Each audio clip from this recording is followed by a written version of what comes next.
Shalom saudaraku yang kekasih dalam Tuhan Yesus Kristus.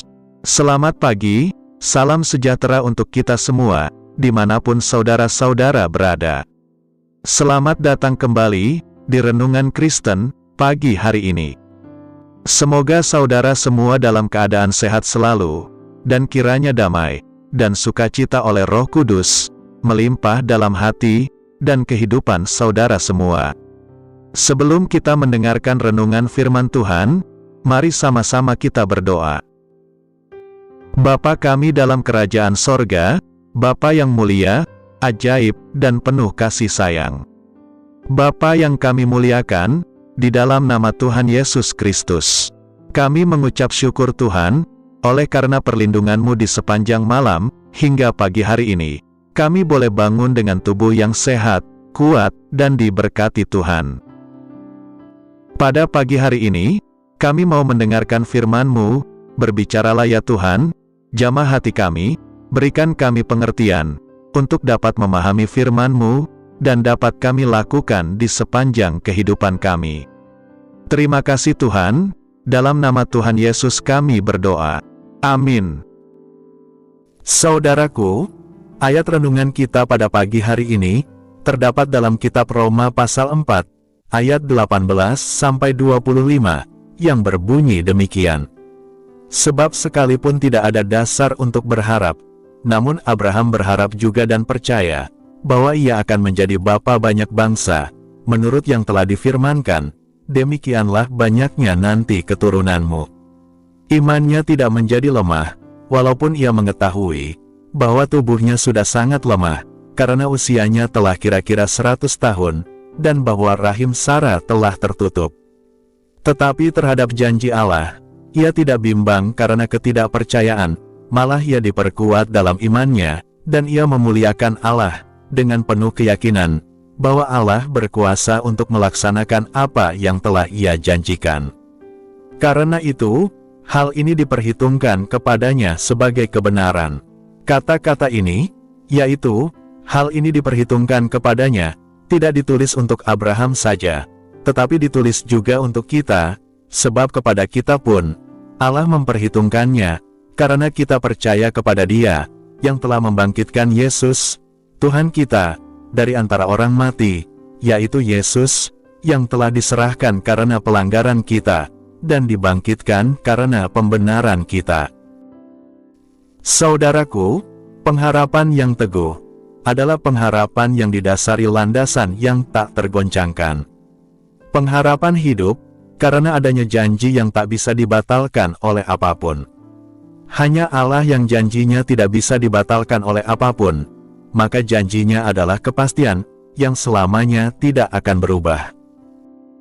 Karena itu, berpeganglah kepada janji Allah, maka Dia pasti genapi janjinya.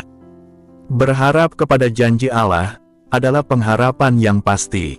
Allah itu kekal, firman-Nya itu kekal. Langit dan bumi akan berlalu, namun firman-Nya tidak berubah. Dalam keadaan yang tak menentu seperti sekarang ini, kita harus memiliki pengharapan yang pasti. Milikilah firman Allah di hati, miliki janjinya yang tak tergoyahkan. Tetaplah dalam pengharapan, datangnya pertolongan Tuhan. Ketika seseorang tidak memiliki pengharapan, maka kekuatannya merosot, mudah menyerah, dan patah semangat. Sebaliknya, kekuatan dalam menaklukkan tantangan, bersumber pada pengharapan yang teguh. Kebimbangan adalah perusak pengharapan, kebimbangan adalah bagian dari curiga, dan prasangka buruk. Karena itu, pastikan hati dan pikiran bersih dari sampah dan racun yang ditebar iblis si pendusta. Hati yang murni dan penuh damai sejahtera, dan pikiran yang fokus kepada Tuhan Yesus, harus senantiasa dijaga dan didisiplinkan, maka racun bimbang dan curiga tidak akan menggerogoti pengharapan.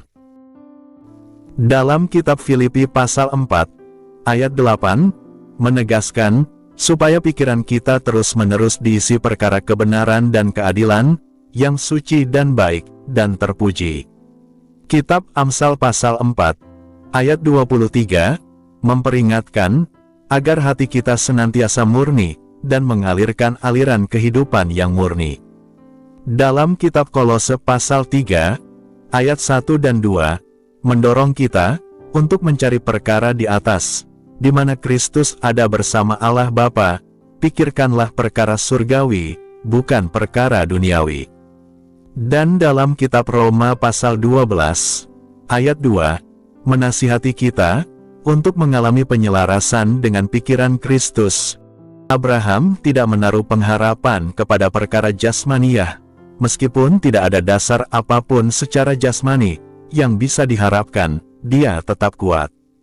Ia tetap kuat karena bertumpu kepada janji Allah.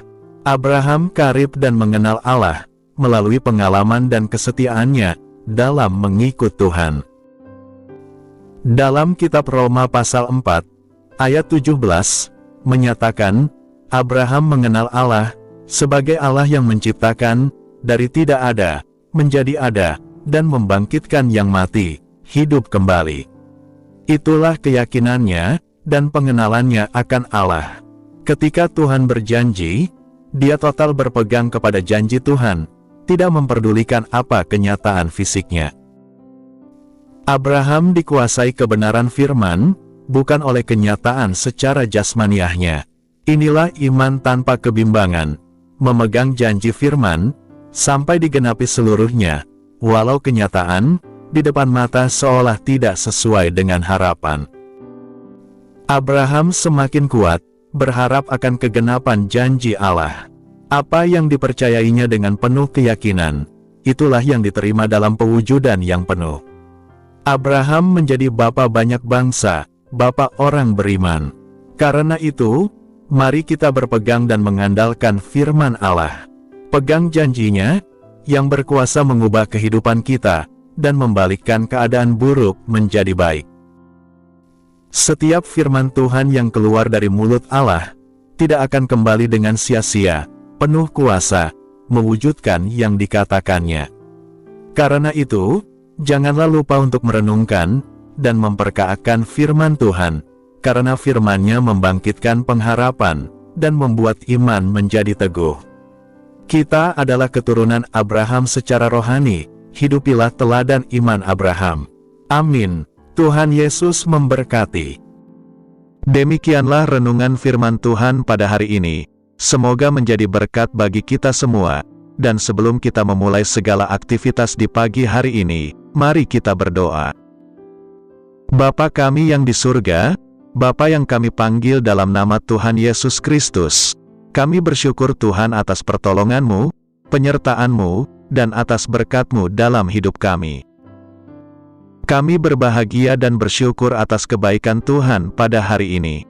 Tak berkesudahan kasih setia Tuhan, tak habis-habisnya rahmat-Mu, selalu baru tiap pagi, besar kesetiaan-Mu Tuhan dalam hidup kami.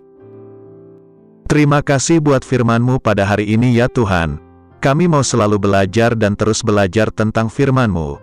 Firman-Mu yang menguatkan dan meneguhkan iman kami. Firman-Mu yang mengubahkan hidup kami. Kami mau berjalan bersama dengan Engkau di sepanjang kehidupan kami, agar kami tidak tersesat di dalam dunia ini. Kami mau melakukan firman-Mu ya Tuhan di sepanjang hidup kami, agar kami tetap kuat berjalan bersama dengan Engkau. Terima kasih ya Tuhan, buat kesempatan hidup yang masih Engkau berikan, kami mau pakai untuk hormat dan kemuliaan nama-Mu. Segala pergumulan dan persoalan hidup kami serahkan di dalam tangan-Mu. Engkau yang akan menyelesaikannya bagi kami hanya berharap kepada-Mu. Ya Tuhan, hamba berdoa buat saudara-saudaraku, yang sudah mendengarkan renungan hari ini, yang saat ini sedang mengalami sakit penyakit, pergumulan masalah, kebutuhan ekonomi, kiranya Engkau jamah, sembuhkan dan pulihkan, berkati perekonomian mereka, serta berikan jalan keluar, di setiap pergumulan masalah yang mereka sedang hadapi. Dan ajarlah kami ya Tuhan, untuk selalu berharap dan percaya sepenuhnya, kepada Tuhan Yesus. Kiranya Engkau terus memberkati kehidupan kami, keluarga kami, sanak saudara kami, daerah tempat tinggal kami, bangsa dan negara kami, pemerintah-pemerintah kami, Biarlah semuanya dalam perlindungan-Mu ya Tuhan, dan jadilah sesuai kehendak-Mu yang terbaik dalam kehidupan kami. Dan pada pagi hari ini ya Tuhan, kami berterima kasih buat perlindungan-Mu di sepanjang malam yang telah kami lewati. Pagi hari ini kami akan beraktivitas sebagaimana mestinya. Kami yakin dan percaya, perlindungan-Mu tetap ada dalam kehidupan kami, di sepanjang hari yang akan kami lewati ini. Terima kasih ya Tuhan, inilah yang menjadi doa kami. Dalam nama Tuhan Yesus, kami berdoa. Amin.